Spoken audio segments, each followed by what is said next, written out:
podcasting's choice. From coast to coast, continent to continent, right here 24/7.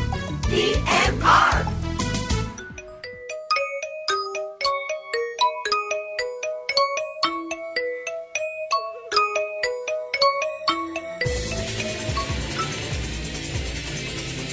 She just goes a little mad sometimes.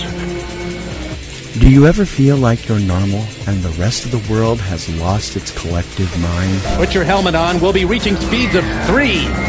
Do you find people saying this to you a lot? Are you totally deranged? Are you looking for a looking glass to pass through? I find your lack of faith disturbing. Or looking for a rabbit hole to fall down? Who could think of a better punishment, really? Everything's the same here. It's just a little worse. Guess what? Life's a bitch. Now so am I. You found it. Welcome to Platinum Rose's Garden. Hello, my darlings. This is Platinum Rose Lady welcoming you to Platinum Rose's Garden on Saturday, December 3rd, 2016. Well, what's happened since I talked to my lovelies last? Well, we had Thanksgiving here in America, and I hope that everybody who celebrates had a lovely Thanksgiving. Ours was good. We went to my sister's house, and that was fun. You know, it's, seeing the relatives and all that. It was great. Kind of. I mean, no, it was fun. It was fun. It's just that my sister, whom I love, I don't want anybody out there to get the wrong impression. I do love my sister. She's a great person. She's a mom 3 times over, which I don't know how she does it. I know I couldn't do it. My sister is one of these types of people that doesn't feel like it's a party unless there's 20, 30 people in the house, So it's like we've got family and friends of friends and friends of friends of friends, and I'm like, who are all these? By the time we left, I was like, who are all these people? I don't know any of these people. What are you going to do? It was fun, though, and of course, we had to leave early because we had to go to work the next day, which was just like, ugh. So, what else has happened? The other thing that happened is my birthday. Yes. I am officially a year older than I was the last time I talked to you guys. And if you think I'm going to tell you how old I am, the answer to that is fuck no, I'm not. But, I just tried to deal with it the best I could, and just kind of looked in the mirror and was like, do I look a year older? And the mirror said, we're taking the 5th. So, what are you going to do? Anyway, so obviously we are now in the Christmas season or the holiday season, if you prefer, if you don't celebrate Christmas, which is fine. If you don't, that's good, whatever, whatever your deal is. Which is great, Christmas and Hanukkah and Kwanzaa and all the other fun things that happen this time of year, yay, it's fun and exciting, and if you like, the whole shopping insanity thing that happens, that's great, Me personally would rather swallow a cup of hot lead than to actually, go to the mall and deal with all of the lunacy that occurs this time of year. I just cannot deal. I just can't, and it irritates. It's not that this time of year irritates me. That's not what I'm trying to say. What irritates me is the whole blatant commercialism of this time of year. That's what irritates me. But that's just me. And I shan't rant about that. What I shall do, however, is talk about why you all are here, which is Supernatural, which is what we all love. I believe there is a con this weekend going on, I think, in San Fran. I'm pretty sure. I hope that everybody out at the con has a great time. And because as I've mentioned before, Supernatural cons are awesome, and really super fun. I wish they'd come back to Boston, you know. I'll behave myself this time. I promise. As much as I can. Sort of, kind of. Can't promise a lot there. But let's get to what you all are really here for, this week's Supernatural episode recap.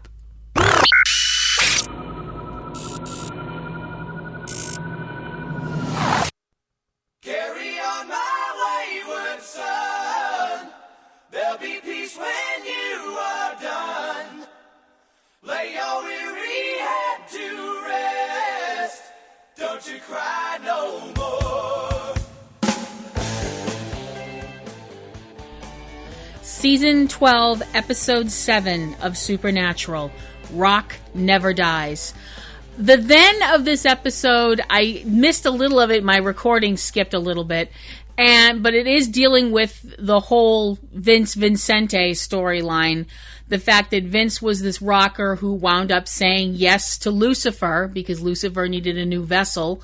And he became this rock star, this washed up rock star named Vince Vincente. And we see the part of the episode from a few weeks ago where Rowena, who had been captured by Lucifer in Vince's body, when Lucifer wanted her to strengthen the body so he could stay in it longer, she instead sped up the decomposition process and then sent Lucifer in the vessel to the bottom of the ocean. And now we're at now. And now actually turns out to be a week previously, where we see two guys in what looks like a basement, two teenagers, Gordy and Adam, who are performing a ritual to summon Lucifer, because that seems like a really good idea. They're playing music backwards, they're wearing robes, they're chanting, they're doing all of the stuff that you would normally assume someone would do if they were summoning Satan or if they were playing a D&D session. I don't know. Sorry to all you D&D fans out there. I am one of you. Sorry, not trying to be insulting. The thing is, it's not quite as foolish as it sounds, because Adam does have an artifact that he places on the table during this summoning. According to him, it is one of Lucifer's feathers that has been somehow made its way into this piece of stone that has made its way into Adam's hand, although Adam's friend Gordy mocks him. As it turns out, though, the ritual works. And Lucifer appears in the basement, looking pretty bad, actually. I mean, the vessel's burning out and he's been at the bottom of the ocean. So, he's not looking real good. The problem is, as it turns out, this fossilized feather, it is real. And there is enough power in it for Lucifer to heal his vessel and be at full strength again. And he thanks these two guys in the way Lucifer usually deals with humans and kills them.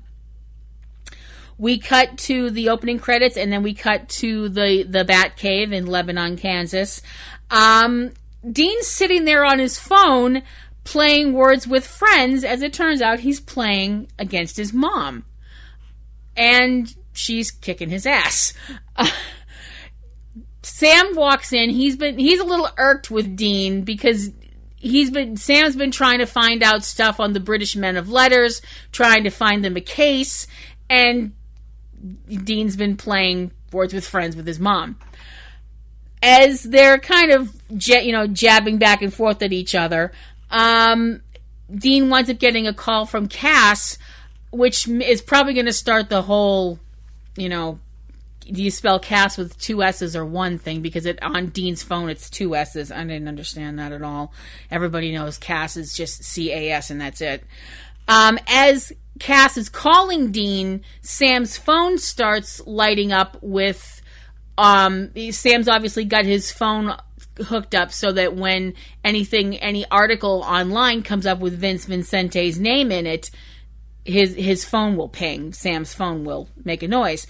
And as it turns out, the call that Castiel is putting in is about the same thing that Sam's phone is blowing up about.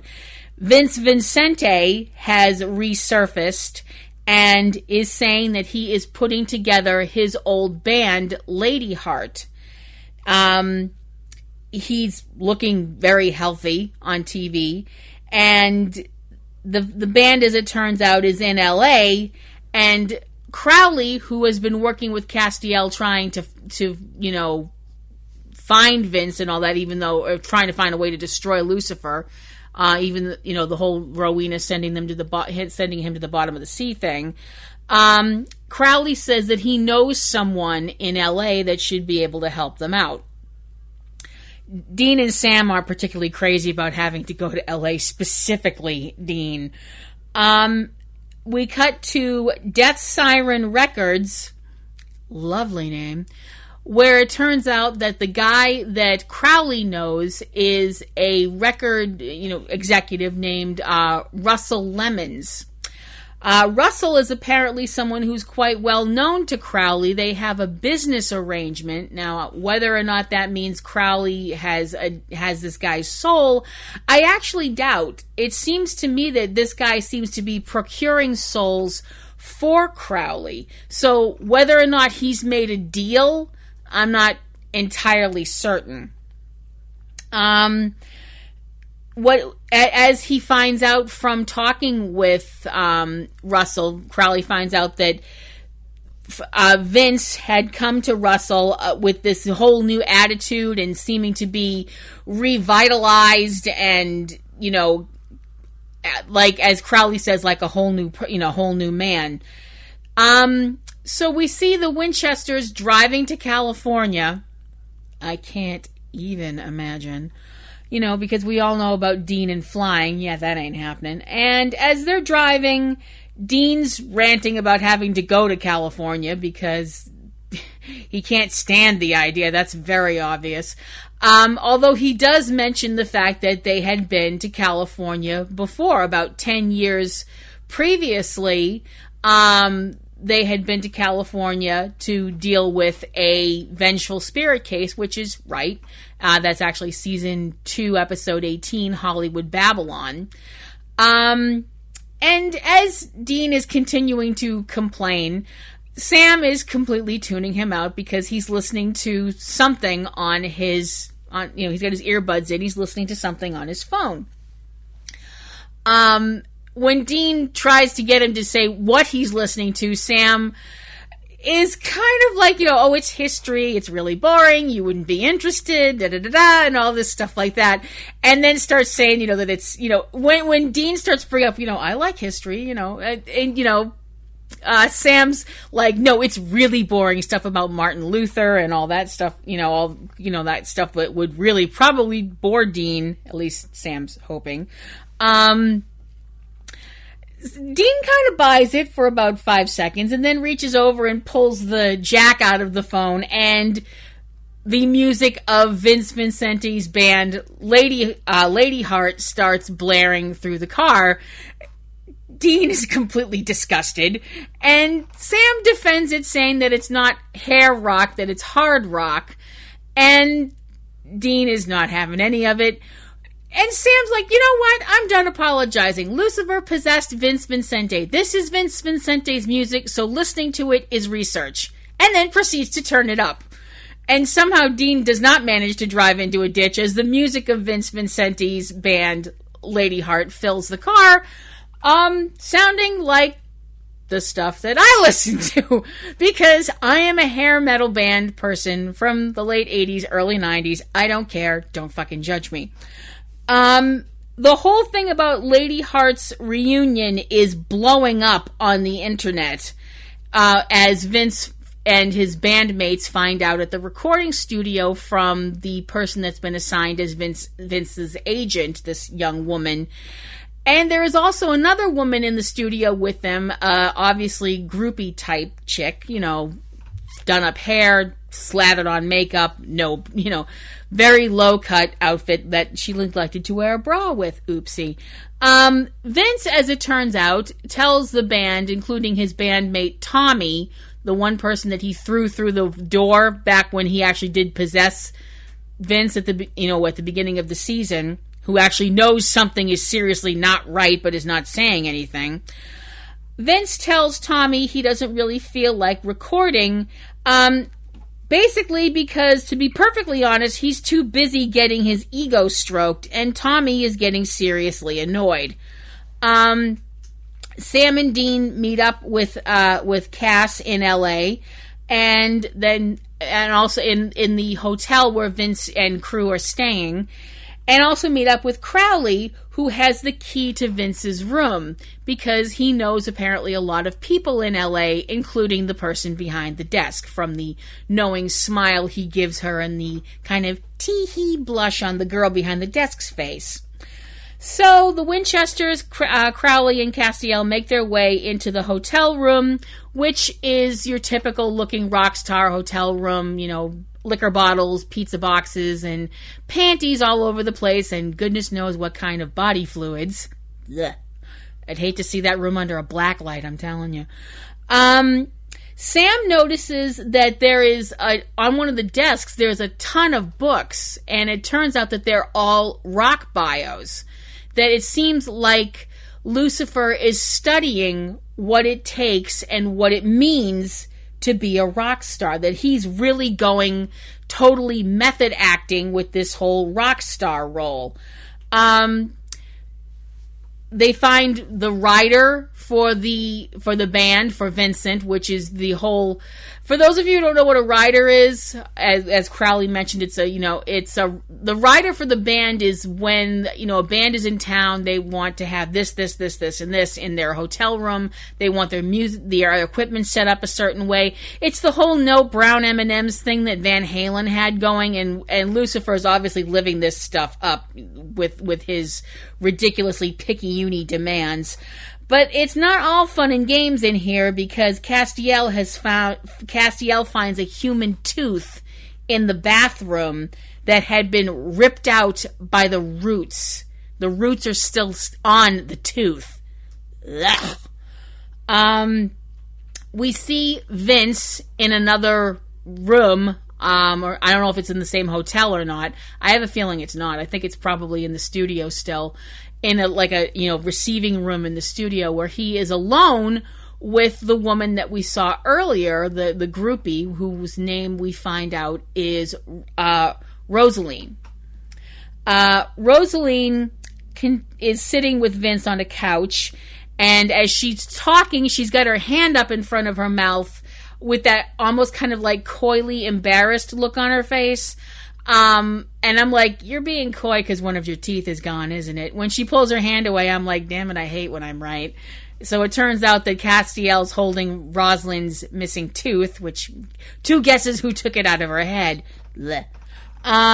She and Vince are on the couch talking. Well, it's more her talking than Vince at first. And she just keeps talking about how much she loves Vince and how she's been in love with him for years. She was a girl of 16 growing up in Arcadia, and she saw Vince and his band on Headbangers Ball, which I may or may not have watched when I was that age. I plead the fifth. And she fell madly in love with him and has been in love with him ever since. And as they keep talking, she keeps heaping on the praise. And you can tell it's not sycophantic, kiss-ass praise. She means everything she says. You can tell from her voice, from her body language, she truly, deeply loves this man so much. And Vince and Lucifer can feel it as well, and Lucifer realizes he's got a really interesting toy to play with, at least for a little while. And she says that she would do anything for Vince, at which point I'm like, oh, why did you use the A word? If nothing else, nobody should ever say, I'll do anything on Supernatural, because the word anything in the Supernatural universe oftentimes does not lead to good things. As she, like I mentioned, she says that she will do anything to prove her love for Vince. And Vince moves a little closer to her on the couch and then pulls out a knife and proceeds to ask her, would she bleed for him? And after a moment of hesitation, because let's face it, that is a pretty fucking weird thing to ask somebody, Rosalie nods, and Vince hands her the knife and says, then bleed. She looks at him and then shuts her eyes and starts to scream as she begins to cut herself in front of him, and Vince just kind of leans back in the seat and smiles like he's watching the best show on TV. We cut to a hospital where a doctor is talking with Sam and Dean, who are wearing their Fed suits, and Castiel and Crowley are standing nearby. The doctor says that Mrs. Greenfield, actually, we found out, that's the thing that I was like, wait, Mrs.? She's married? Or divorced, I don't know. That she's lost a lot of blood. They were able to save her, but she's going to have scars, very deep scars. She carved Vince Vincente's name into her chest. Good fucking grief. I mean, I have done some stupid shit in my life to impress boys or men, but self-mutilation? No, that one hasn't happened. Sam and Dean go in and interview Rosaline, and she still, even after all of that, she still loves Vince. She is, she says that it wasn't his fault, that he didn't. She's basically saying everything every abusive person says who's in an abusive relationship after they get the fucking shit kicked out of them, where they're like, it's not his fault, I'm sure he can explain it, and all this other shit like that. Never mind the fact that you have just fucking mutilated yourself, And you can tell from the look on Sam and Dean's faces that, they don't want to stare at this woman like, are you fucking deranged? Even though it's totally in their eyes. And the thing is, she still wants to, she's still desperate to be with him. She's desperate to get to his show. The show that he's going to have that evening, the concert that he has planned. We see Vince talking with his agent, who is excited about the fact that people are just so pumped online for this concert, which is being held in a secret place. But certain fans are going to be able to get in. The agent keeps talking about how that they're all going to be these diehard fans that have been fans of Lady Hart for years. But Vince says that's not what he wants. He wants new fans. He wants new blood for the concert that evening. And I have this uncomfortable feeling that if Vince gets his way, said new blood is going to be painting the walls and the ceilings of the concert venue. Crowley, Cass, and Sam and Dean meet up and discuss what they've found out so far. And Crowley actually understands Lucifer's wants. He understands what Lucifer's doing. It's the fact that when you have that kind of love, when you have people, as he refers to Sam and Dean, the little, you little people. I'm like, 6'4" guy, 6'1" guy, you. We'll just leave it there and won't pick it up again. But as he says, because he has been the king of hell, having that kind of adoration and knowing that once people have that love for you, that you can obviously get them to do whatever they want, no matter how detrimental it is to their health and welfare, as he tells them, it's intoxicating. And Dean's answer to that is, well, that's super creepy. And he's right. To be perfectly honest with you, he's got a very valid point.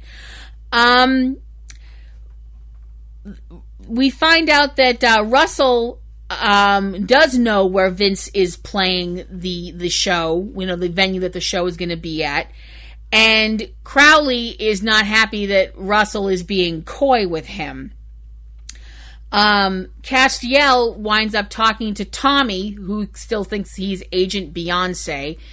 And Tommy does agree that, he knows that something has happened with Vince and that it's not good. Sam and Dean meet with Vince's agent, trying to sell themselves as budding musicians, as like these brothers that are in a rock band, like an American version of Oasis. No. No! First of all, Sam and Dean are way better looking than the Gallagher brothers, and possibly fight even less. But the agent isn't buying any of it. Back in Russell's office, Crowley threatens Russell to try and get the information from him. Tommy, meanwhile, is not giving Castiel the location of the concert because he's got, Tommy's trying to be pragmatic even though he knows something is really wrong. But the problem is he's got 2 girls that are in college and, needs to pay the bills. The agent's not helping either and being a total bitch to Sam and Dean. When they try and get the information from her, she plays the whole, well, I'm a helpless woman and you guys are 2 big, strong guys. And if I start screaming, what do you think's going to happen? And I'm going, you effing see you next Tuesday. Yeah, I won't say it because I'm a lady. The guys, needless to say, when they meet up after nobody's able to get the information, wind up against the wall. We cut to the limo that has arrived outside Club Meteor. The limo, which includes Vince, Vince's agent, Tommy, and Russell. When Tommy brings up the fact that the music that they're playing at the concert this evening is all of their old hits, that Vince didn't want to record any new music, Russell gets kind of pissed off. And when he starts to lay down the law to Vince about, contracts and I own you and this, that, and the other thing, it doesn't end well for Russell, to the surprise of nobody, because let's face it, Lucifer is going to put up with this for about 2.5 seconds. Although he does let Russell, get a few good digs in before he makes a very small hand gesture, and Russell is forced to uncap the pen that he proudly showed off to Crowley earlier in the episode, an old-fashioned pen that Dre gave him, which has one of those very sharp points on it. And Lucifer forces Russell to stab himself in the throat with the pen. Extremely nasty scene. Very well done. Extremely nasty. Vince gets out of the limo to greet his adoring fans, and as he's holding out his arms in a very welcoming, "Here I am, aren't I awesome" gesture, he happens to look down and notices that his arm is starting to show signs of necrosis. It's starting to rot. This vessel's not going to hold on for much longer. Vince's agent gets out of the limo and says that she quits and walks off, while Tommy watches Vince interacting with the fans, and Tommy gets more and more worried and knows that something really heinous is going to go down. At the club called Club Meteor, Tommy, when they're inside, texts Castiel about the concert. Texts him, tells him the location of the concert, and that it's happening in an hour. Once the doors open, the club quickly fills up with a lot of people who are eager to see the reunion of Lady Heart. Castiel, as the guys are grouping up and getting ready to go in, Sam and Dean armed with a pair of handcuffs that have Enochian symbols carved in them, which Crowley kind of scoffs at, although Castiel does bring up that they did hold him. Castiel says that he's going to be the distraction to give the Winchesters the time that they'll need, because Castiel feels responsible for letting Lucifer out. And he knows that there's probably a pretty good chance he's going to get killed. Sam's like, Cass, you'll last 3 minutes, tops. Castiel's response is, then I'll buy you 3 minutes. And Crowley chimes in with, make it 4. And when the Winchesters and Cass look at him, he's like, what? I help. Which we all know that Crowley's doing out of the fact that he hates Lucifer and wants Lucifer completely back in the cage or destroyed. I don't think he cares which. I did forget to bring up earlier on in the episode, Rowena hasn't made an appearance in the episode. She has been spoken about. Crowley said that the only way his mother was going to get involved again with Lucifer was when she got news from Crowley that he was caught. So, inside the club, Lucifer, who is definitely feeling, quite power mad and quite drunk on power, decides that he's going to go solo for this gig and walks into the room where the other band members are and snaps the neck of the 2 band members sitting on the couch, but leaves Tommy alive long enough to tell him that he's going, he's decided that he's going to go solo and going to kill he's going to kill him. Before he can kill Tommy, Castiel stops him. We cut to the outside, the auditorium part of the building. Sam and Dean are in the crowd trying to figure out how to get these people out of here. Crowley tosses Lucifer against the wall with his powers, and they find out Lucifer intends to kill the audience simply because he can. He intends to kill them because he thinks it would be fun. Castiel's reaction to this is complete, horror, and anger. He's like, you think this is fun? Lucifer's answer is that he doesn't expect Castiel to understand because he's been inside Cass. That he tells Cass that he's weak and duty-bound and a pleasureless dullard. And he looks at Crowley and when after calling him bad doggy, tells him to sit as he manages to attack both of them and bloody the hell out of both of them, especially Crowley. Dean and Sam out in the audience are trying to get the people to leave. First, Dean does it by trying to get, bringing up the fact that he smells smoke. And when this doesn't work and an audience member gets aggressive with him, it turns into a shoving match. Dean almost gets tossed out as he's being bodily, carried by shoved out by the bouncer. Sam pulls the fire alarm and people start leaving, but as they start leaving, Lucifer hears the fire alarm going off and uses his magic and power to start the music playing and hits the stage. As Sam and Dean watch all of the people just turn around, they stop running and get all excited because Vince Vincente's hit the stage. It doesn't even seem to bother anybody that the music's playing and there's nobody else on stage but Vince. Vince greets his fans and is basking in their love and adoration.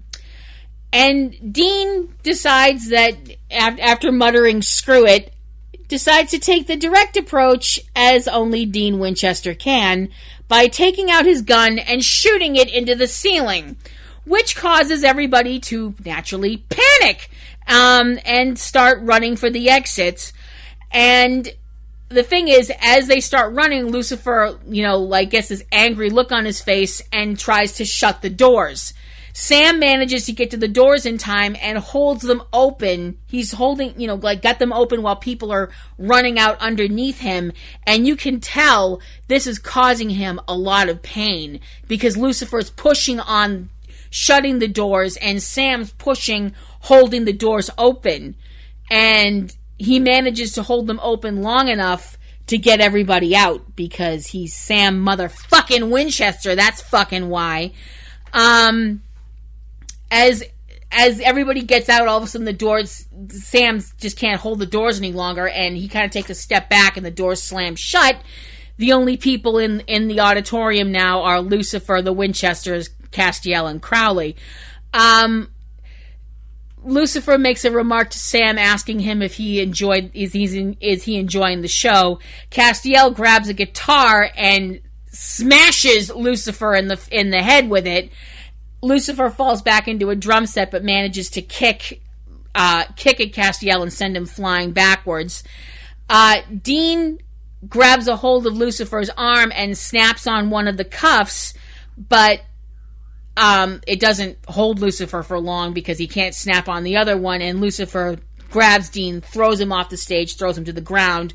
Sam runs and helps his brother up, and Lucifer uses his power and just the cuff glows kind of white and then snaps off. Dean asks why Lucifer's doing this, and Sam says, "You and God made up. You forgave him. What would he think?" And Lucifer tells them, he doesn't care what God thinks, that he's angry at God again because he feels like, God apologized for locking him away the first time, and then he ditched him.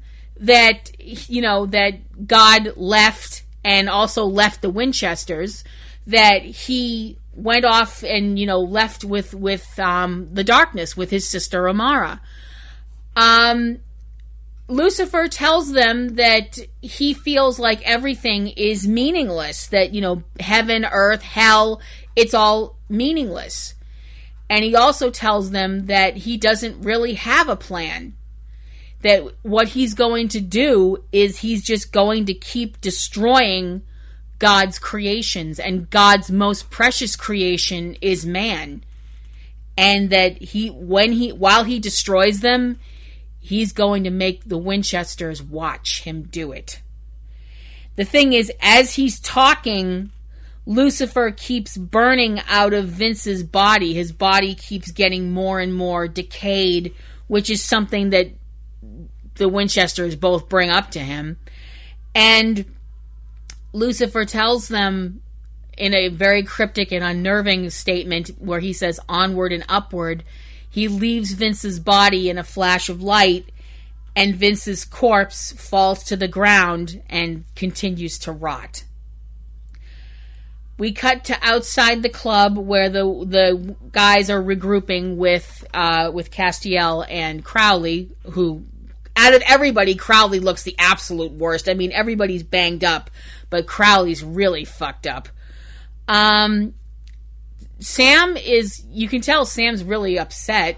Dean's whole thing is that he feels like they didn't catch Lucifer, but they stopped anybody in the crowd from getting killed, so he feels like that's a win.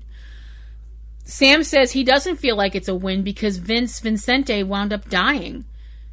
Dean responds, "We never even hoped to save him." And yes, I know the third album, and Sam says no, he was still a person. And he meant something to a lot of people. And we see that. We see the TV playing in Rosalie's hospital room, and she's just crushed. And Sam goes on and says, and Lucifer just took all that and twisted it all that up and snuffed it out. Lucifer was bad enough when he had a plan, a motive. Now he's just having fun. I mean, how many people died tonight? Them, this, it's all on us. We let him out. We're not winning. We're just losing slow. And you heard what he said. And Crowley mutters, "Onward and upwards. He's going big." Castiel says, "And he'll go bigger." And Dean says, "And we'll stop him. We will. It's what we do, man." Sam looks at all of the aftermath of what happened, and the episode ends. I give Rock Never Dies 4.5 bouquets. I thought it was a really good episode for a lot of different reasons. Although I do have some quibbles. They're not with the episode so much as they are with the writing of certain characters. Although I know Sam and I know how he thinks.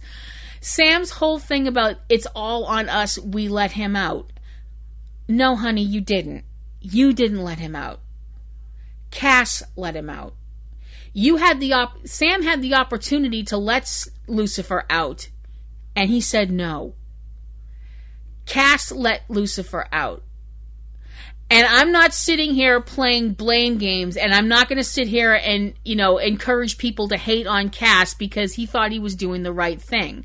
He thought he was doing the only thing that was going to stop the darkness. It doesn't make it right, but it is what it is. And for Sam to torture himself like that, I want to hug him so much. And it's not just, you want to hug him because you're a Samazon and you want to fuck him. I want to hug him because I'm like, you're hurting and you're blaming yourself and you're beating yourself up, and you shouldn't be. You really, really, really, really shouldn't be. I think that, now I also want to bring up something else that I'm sad that we're not going to see Rick Springfield as Vincente / Lucifer any longer, because I thought he did a great job. I really did. Kudos to you, Mr. Springfield. I have to be honest, I didn't really watch you very much on General Hospital. I think you're a great musician, but you did a hell of a job. Hell of a run, sir. And I think, kudos to you. Seriously. Some people have said that they want Lucifer to be scary again. I'm sorry, my whole thing is, when did Lucifer stop being scary? I've always found him frightening.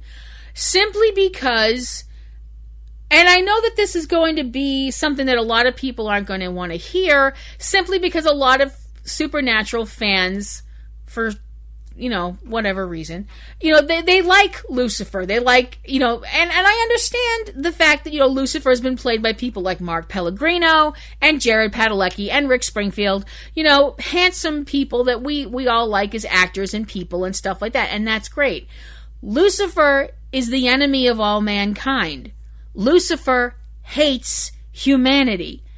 And it has shown so much in all of the episodes, and especially in this episode. When you see that sick, self-satisfied grin on Lucifer's face, smirk, I should say, while Rosalie is mutilating herself, that sent a chill down my back. It was terrifying. And now the idea that you've got Lucifer out there looking for a new vessel that obviously has power, now that he's got a taste of what human love is like, his whole thing about needing love, the fact that now he's had a taste of human adoration, and he wants more, and he wants to obviously possess vessels that have great adoration. That's horrifying. And the fact that Lucifer doesn't have a plan, that he's just going to destroy for the sake of destroying, I'm sorry, that's fucking terrifying. Picture Heath Ledger's Joker with almost unlimited power, and you've got Lucifer right now. Holy fuck, that's horrifying. Just my 2 cents. So, that brings us to next week's episode of Supernatural, the mid-season finale, and the episode that will send Supernatural into a mini hiatus, the episode Lotus, or Lotus, where we know that Lucifer is looking for higher targets, people with power to possess. And possibly that could lead him to the White House. And the idea of the Prince of Darkness with his hand on that little red button, if that doesn't keep you up at night, I don't know what will.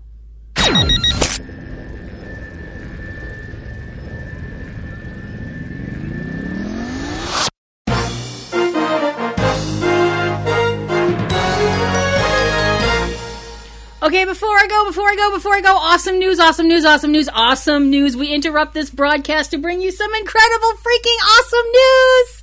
The internet is going insane, but in a good way, because Jensen Ackles posted to his Instagram, Daniil, JJ, and I are excited to announce the birth of our twins, Zeppelin Bram and Arrow Rhodes. They were both born early yesterday morning. Everyone is doing great. Kermit Flail! Yay! I am so excited. I am so very happy. Congratulations to Jensen, his beautiful wife Danielle, and their daughter JJ, and their two now adorable, new crew members on Spaceship Earth, Zeppelin Bram and Arrow Rhodes. Interesting names, guys. I'm not... Okay, whatever. I mean, some people think my name is odd. So, I'm so excited for both of them and their family and their ever-growing family. So congratulations to all of the members of the Ackles clan. We love you so much. Congratulations, congratulations, congratulations! One for each kid.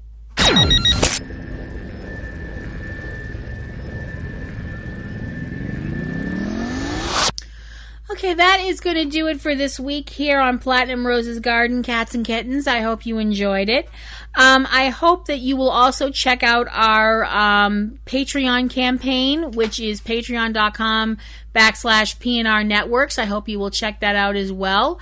And that if you have any questions or comments or queries or complaints or whatever you'd like to send my way, what was your opinion of this week's episode? I'd love to hear it. If you could send that to platinumroselle@yahoo.com and put PRG in the header, I will make sure that I read it on the air.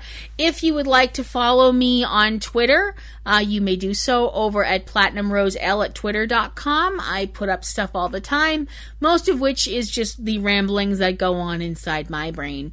And there are also the other shows that I am involved with, and they are Subject Cinema, which is over at subjectcinema.com, which is our movie podcast. TC and I talk about movies and do movie reviews and news and all kinds of crazy fun things. And there's also the other show that we do, which is Front Row 5 and 10, which is our list show where we have lists that we make up about movies or music or books or anything that we can think of, television, and I hope you will check that out as well. There's also cavebabble.com, which is part of our family. That's Eric and Valerie, the Lion family. They have their own podcast, and they are fun, super-duper exciting people, and I hope you listen to them over at cavebabble.com.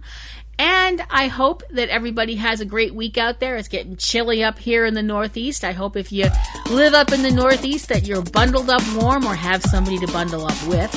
So I'm signing off for another week here and riding out into the sunset. This is Platinum Rose Lady signing off and reminding you to hug the ones you love the ones you hug, and take some time to stop and smell the roses. I'll see you around. Bye.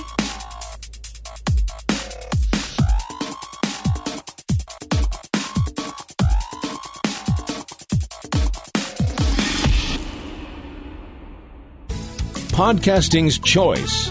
From coast to coast, continent to continent, right here 24/7. PNR.